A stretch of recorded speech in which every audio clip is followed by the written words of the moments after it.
Pandemi COVID-19 yang telah terjadi selama kurang lebih 2 tahun lebih ini mempengaruhi berbagai aspek dalam kehidupan. Aspek lingkungan merupakan salah satu aspek terbesar yang terpengaruhi akibat adanya pandemi ini. Karena kehidupan sehari-hari pun memiliki perubahan yang besar dari kehidupan sebelumnya, atau yang dapat kita sering sebut sebagai new normal. Kondisi ini menuntut kita menggunakan beberapa alat pelindung diri demi mencegah penularan virus COVID-19 untuk kita sendiri maupun untuk orang lain di sekitar kita. Dan salah satu alat pelindung diri yang sering kita gunakan hampir setiap hari adalah masker. Masker merupakan suatu material yang memiliki komposisi utama berupa polipropilen. Dan dalam proses pengolahan sampah tersebut, masker dapat tergolong menjadi pengolahan sampah limbah medis infeksius. Salah satu hal yang menjadi perhatian adalah adanya produk samping berupa gas buang yang jika tidak diolah lebih lanjut akan mempengaruhi kembali kepada masyarakat, utamanya di sekitar plant tempat pengolahan sampah tersebut. Gas buang yang dimaksud ini adalah terdiri dari CO, CO2, NH3, NO, dan gas-gas buang lainnya. Oleh karena itu, di sini kami, tim Fridays Fighters, mencoba untuk mengenalkan sebuah alternatif solusi proses pengolahan sampah limbah medis infeksius yang lebih ramah lingkungan. Di sini, kami menggunakan proses utama berupa microwave pyrolysis yang juga menggunakan solar panel sebagai sumber energi utamanya.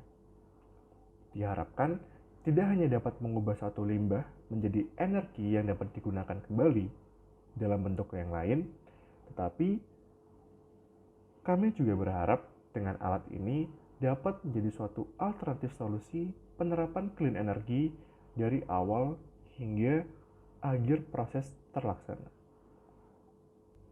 Mekanisme dimulai dari perlakuan awal atau pre-treatment dari limbah infeksius itu sendiri dengan cara pengeringan agar tidak ada kandungan air yang ikut untuk proses selanjutnya.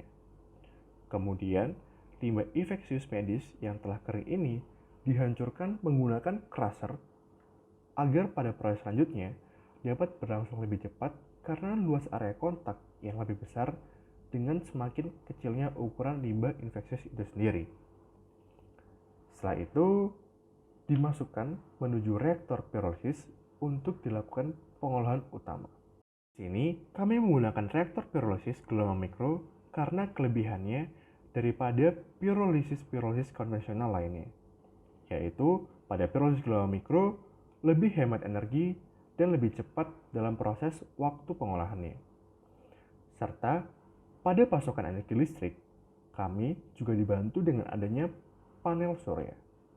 Sehingga dalam skala waktu yang lebih panjang, alat ini akan menggunakan listrik dengan biaya yang lebih murah karena biaya listrik yang dikeluarkan akan lebih kecil.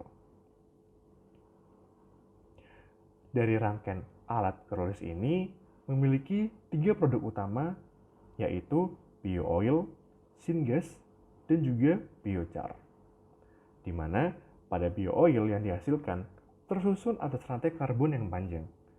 Bio-oil yang terbentuk memiliki karakteristik yang cukup mirip dengan karakteristik BBM komersial, sehingga bio-oil ini memiliki peluang yang besar untuk dilakukan pemrosesan lebih lanjut agar memiliki kualitas yang maksimal. Selain itu, residu padat yang dihasilkan oleh proses ini memiliki nama lain biochar, juga mengandung karbon yang cukup tinggi. Biochar sendiri memiliki nilai kalori yang tinggi yang apabila dibandingkan dengan batu bara memiliki nilai kalor yang hampir sama.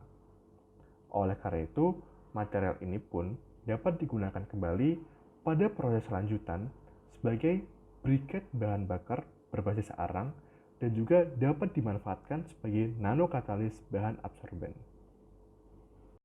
Dengan demikian, dapat dikatakan bahwa proses pengolahan limbah medis infeksius dengan rangkaian alat yang kami ajukan merupakan suatu metode alternatif yang efektif karena dapat mendekomposisi limbah medis menjadi produk yang memiliki nilai jual, yaitu syngas dan bio-oil, dengan karakteristik yang menyerupai produk komersial. Selain itu, dengan penggunaan panel surya sebagai pemasok kebutuhan listrik utama, dapat mengurangi atau bahkan mengeliminasi biaya listrik sehingga keseluruhan sistem akan lebih efisien untuk mendukung target net zero emission.